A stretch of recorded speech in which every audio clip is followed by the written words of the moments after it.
अस्सलाम वालेकुम स्टूडेंट्स, आज हम अपनी पोएम द मून की रीडिंग और एक्सप्लेनेशन करेंगे। तो सबसे पहले हम इसकी वर्ड्स मीनिंग की तरफ चलते हैं।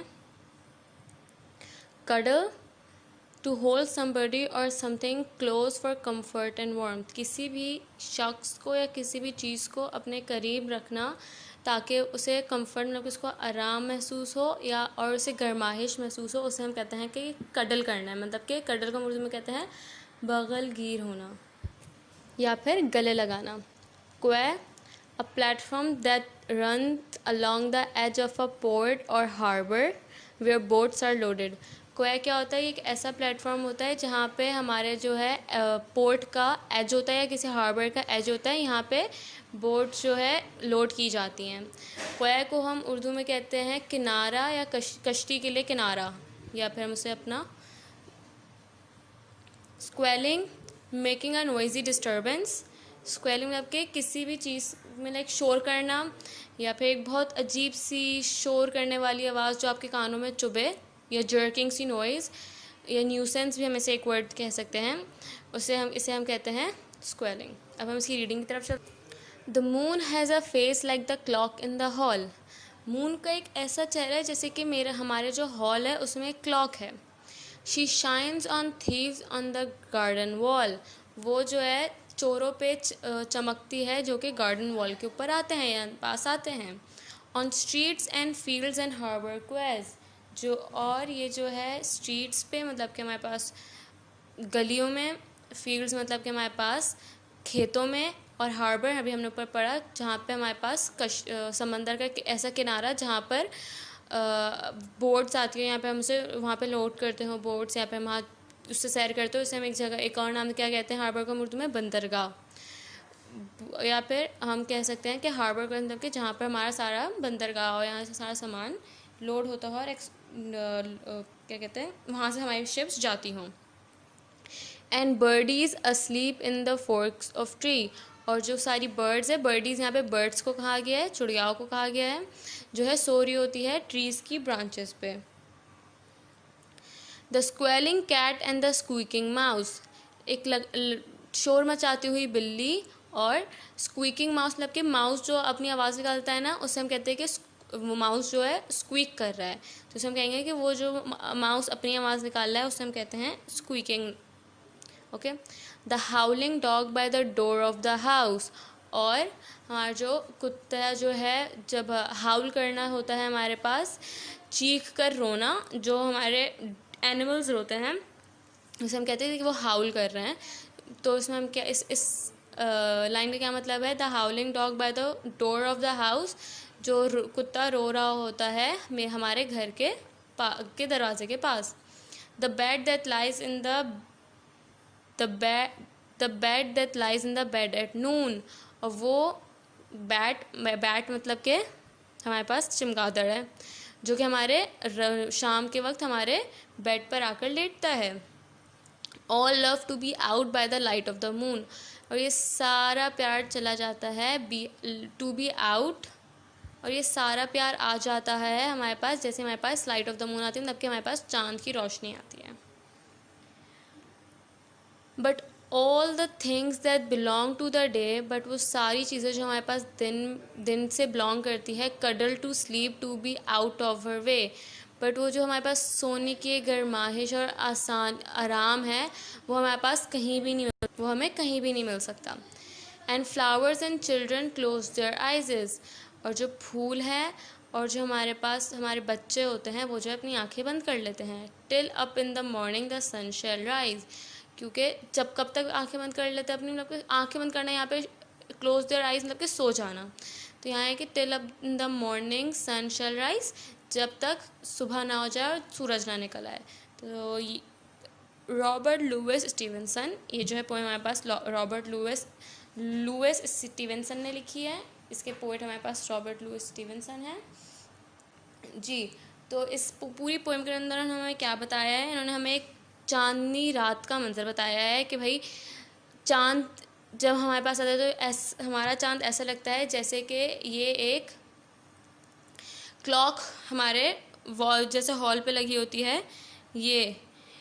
और उन्होंने कहा है कि जैसे थीव्स जो है शाइन कर रहे होते थीव्स पे, ये चांद, हमारी बर्ड सो रही होती हैं, उसके अलावा जो बच्चे भी सोते हैं चांद के वक्त, जो हमें रात में सुकून मिलता है सोते वक्त, वो हमें कहीं नहीं मिलता है, जो कि सिर्फ रात, चांद को हमने यहाँ पे रात से भी एक जगह, कुछ जगहों पे हमने उसको रिलेट किया, क्योंकि हमारे पास चांद तो है, हमें सिर्फ रात में देख सकता है। जी तो स्टूडेंट्स, अब हम इसके फर्दर वर्ड्स की तरफ चलेंगे, मतलब कि words meaning, question answers, dictation. तो इससे पहले आप लोग अपना टाइटल पेजेस अच्छे से क्रिएटिव बना लेगा। जी तो अब हम अपनी फर्दर वर्ड्स मीनिंग और एक्सरसाइज की तरफ मूव ऑन करेंगे। फर्ड है कडल, टू होल्ड समबडी, गले लगाना। क्वे, लैंडिंग स्टेज, किनारा कश्ती के लिए। स्क्वेलिंग, मेकिंग अ नॉइजी डिस्टर्बेंस, शोर करना। हाउलिंग, weep and cry out loudly, चीख कर रोना और चिल्लाना। अब हम डिक्टेशन की तरफ ऑन करते हैं। क्लास से पहले आपको अपना टाइटल पेज बनाना है, और आप अपना टाइटल पेज चाहे तो आप ऐसे मून बना लें, जैसे आपके चैप्टर का नाम द मून है तो आप इसको अपना ऐसे भी कर सकते हैं। आपका काम अच्छा और थोड़ा सा रिलेटिव्स और क्रिएटिव से लगेगा।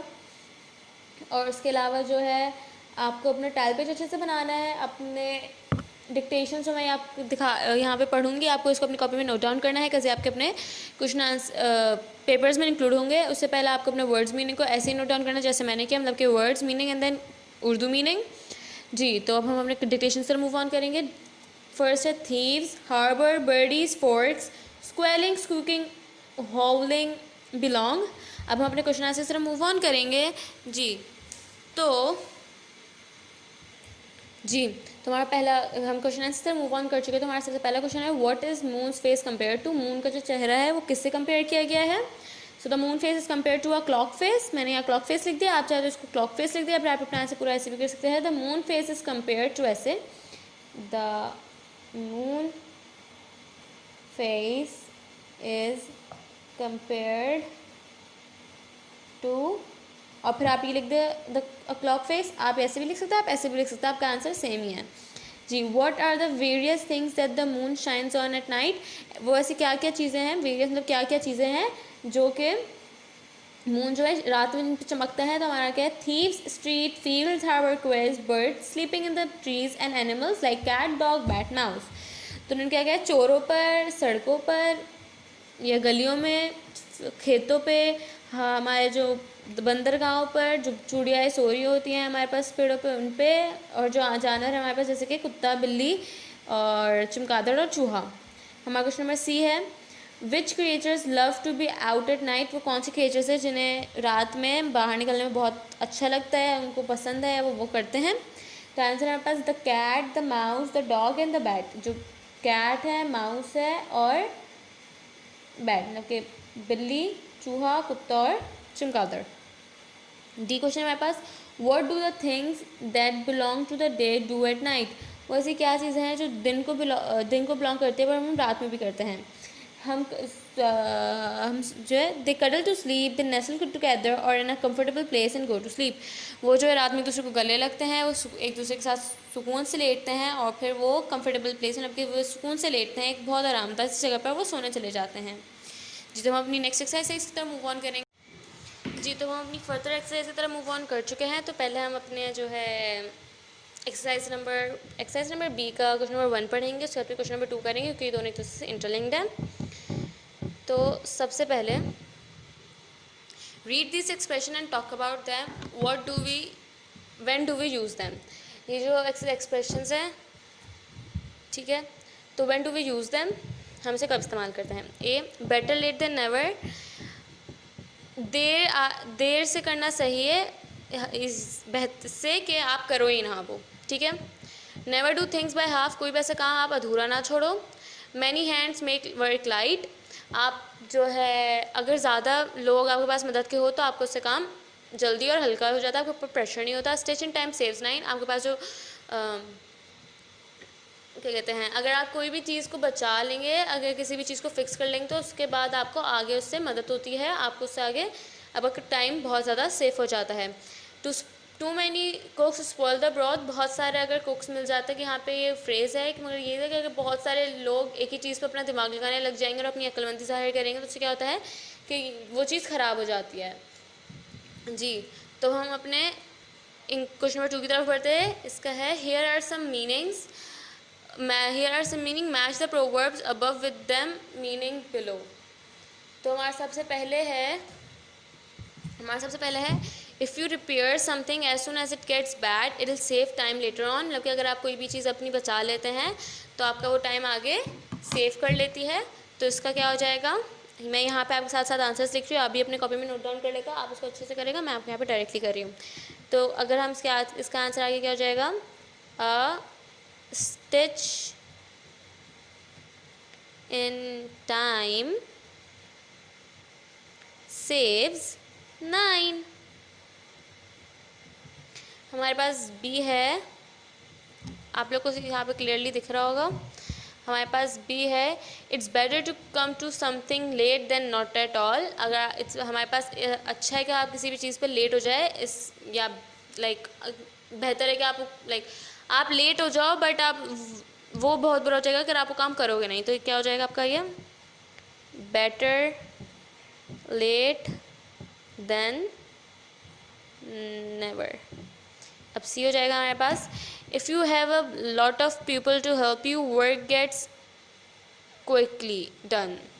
अगर आपके पास बहुत ज़्यादा लोग होंगे हेल्प करने के लिए तो आपका काम जो है जल्दी से ख़त्म हो जाता है। तो ये हो जाएगा हमारे पास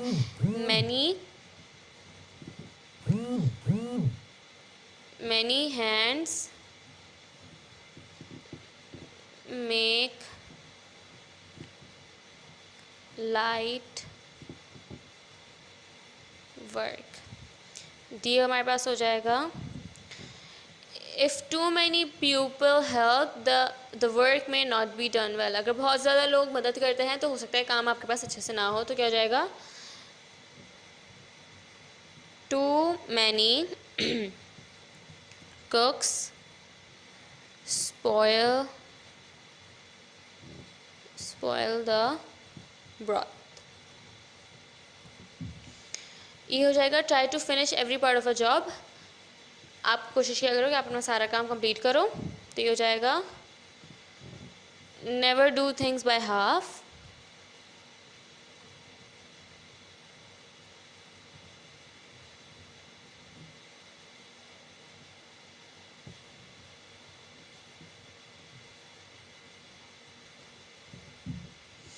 जी, तो स्टूडेंट्स यहाँ पे आपकी एक्सरसाइजेस ख़त्म हो चुकी हैं। अब आप को अपना यहाँ पे अपना काम कंप्लीट रखना है। मैंने यहाँ पे सिर्फ ऐसे लिख दिया, आपको अपना काम इसको अच्छे से अपनी कॉपी में नोट डाउन करना है और नीट एंड क्लीन के साथ अपना वर्क कंप्लीट करना है। यहाँ पे हमारा ये चैप्टर एंड हो चुका है। Thank you students.